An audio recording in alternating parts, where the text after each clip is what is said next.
आज या बार्शी तालुक्यातल्या महाआघाडीच्या प्रचारासाठी आदरणीय शिंदे साहेब या ठिकाणी आलेले आहेत। आणि साहेब, आम्ही ही या बार्शीतल्या विध्वंसक प्रवृत्ती विरुद्ध लढण्यासाठी ही सगळ्यांची महाआघाडी आम्ही निर्माण केलेली आहे। या तालुक्यामध्ये ज्या पद्धतीनं आपापल्या ही जी प्रवृत्ती आहे, ही प्रवृत्ती हिला रोखण्यासाठी ही महाआघाडी आम्ही उभी केलेली आहे। आणि त्याची कल्पनाही मी आपल्याला दिलेली होती। आणि जरा शांत राहा साहेब, तुम्ही आलात तालुक्याच्या वतीनं, महाआघाडीच्या वतीनं मी मनापासून आपलं स्वागत करतो।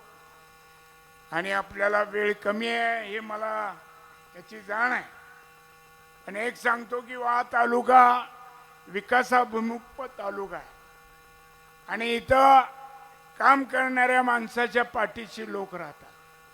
आणि तुम्ही महाराष्ट्रातले एक कर्तबगार मुख्यमंत्री म्हणून काम केलेलं आहे, उपमुख्यमंत्री म्हणून काम करताय आणि त्यामुळं तुमच्याकडून या तालुक्याला प्रचंड अशा अपेक्षा आहे। या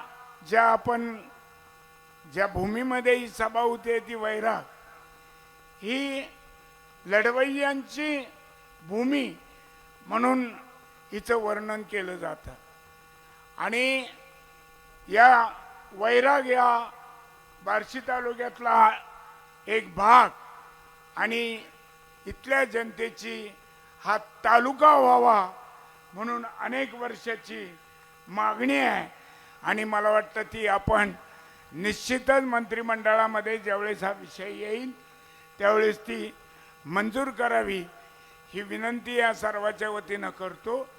त्याचबरोबर मराठवाड्याला जाणारं पाणी हे जवळगाव धरणात, त्याच्यावर अनेक 2-3 धरणं झालेली असल्यामुळं त्या जो पाण्याचा येवा होता तो तुटीचा झालेला आहे।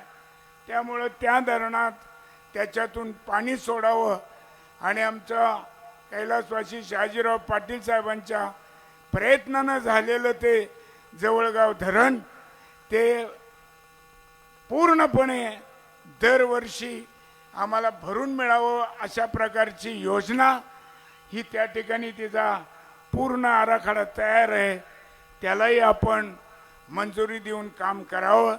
आपली ख्याती हा बोले तैसा चाले अशी असल्यामुळं या फार मोठं काही कामाचं डोंगर आम्ही तुमच्या खांद्यावर देत नाही, कारण आम्ही सगळेच खाली काम करण्याला सक्षम आहोत। फक्त तुमचा पाठिंबा आणि आशीर्वाद या महाआघाडीच्या सर्व कर्तबगार उमेदवारांना लाभावा हीच भगवंतानी संतनाथ चरणी प्रार्थना करतो। आणि आपल्याला आपण दादाजी आपण बोलणार आणि साहेबांना विनंती करतो की आपण आपलं मनोगत या ठिकाणी व्यक्त करावं। जय हिंद, जय महाराष्ट्र।